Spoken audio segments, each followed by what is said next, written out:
Ito po yung ating barangay road mga kaparmlat. At yan po yung sa taas yung ating electricity. Ang ating property na puntahan po ay punong-puno po ng pananim. Maraming mga lansones mga kababayan. Yan, nag-harvest sila ngayon doon at ating masaksihan yung pag-aani po ng lansones mga kaparmlat. Yan, ito po yung kalsada mga kababayan at halina kayo. You're watching Realty Philippines TV. Please don't forget to subscribe. Ngayon mga kaparmlat, mula doon sa pinaradahan ng ating sasakyan kanina, nasa 100 meters na po yung ating nilakad at malapit na po tayo sa umpisa po ng property. Ngayon po ay daang tao lamang or pwede po mag-motor lamang papunta dito mga kaparmlat. Pero kung gusto nyo po bumili ng right of way ay possible naman po yan mga kababayan. Okay?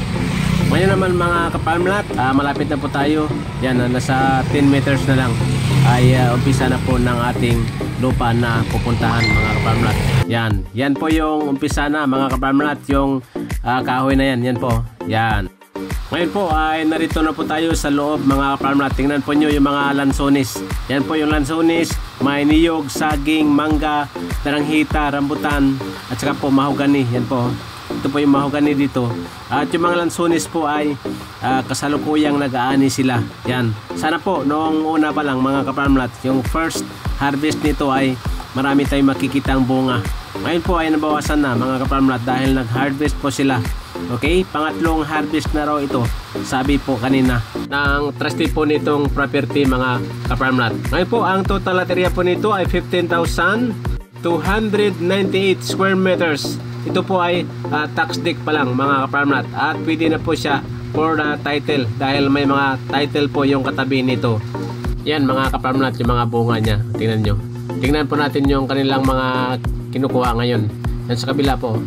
Ito po yung lansones mga kaparmlat yan. No? Kunti na lang po yung bunga.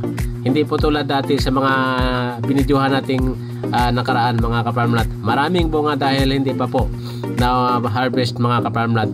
Okay? Yan po. Yan. Yan. Silipin nga natin. Yan. Ito po yung kanilang nakuha mga kaparmlat. Yan. Patunayan or katunayan na talagang may bunga. Productive na po yung ating lupa mga kaparmlat. May mga bunga pa sa taas. Yan. Mga pangatlong harvest na po nila yan dahil hindi po sabay-sabay mga kaparmlat. Okay? Ngayon naman mga kaparmlat, ang ating location po ay malapit lang po tayo sa PAMI I Mall. Okay? Yan po. Insert ko po para po makita nyo kung saan yung mall na yan mga kaparmlat. At malapit lang din po tayo sa Siniluan Bus Terminal mga kababayan. Yan. At ito yung kanilang mga na-harvest yan. Ilalagay nila yan sa karton and then i-deliver po sa market. Yan o.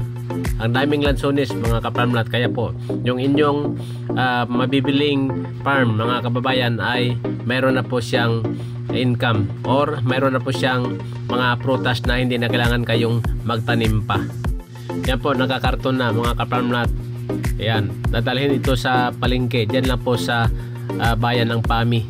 Yan, at diyan po sa Mabitak mga kaparmlat, kung gusto nyo mamili ng prutas ay kumplito dyan. Ito po yung karton na isa pa. Kumplito po dyan, mayroong pinya at iba pang prutas. Lalo na po yung durian, napakarami po dyan, mura lang. At yan po, lalabas na tayo mga kaparmlat. Sa mga interesado po ay tumawag lamang dyan sa mga cellphone numbers na naka-flash sa ating screen. At pwede ho kayo mag-message request po sa akin sa aking messenger account mga kaparmlat para po ma-replyan ko kayo. Okay? Yan. Message request at saka po pag nakita ko na po yan ay pwede na po tayo yan magtawagan mga kababayan. Okay, yan po.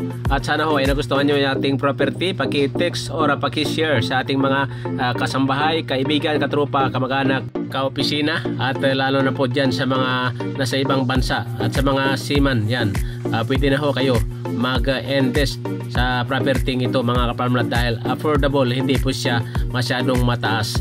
Okay, yan po. At marami po salamat sa inyong pagtitiwala. At muli from Laguna, ako ang inyong kaparmlat, Rosendo Saminyan. Kayo po ay nakikinig at nanonood sa inyong #1 Real Estate Referral Channel, Realty Philippines TV.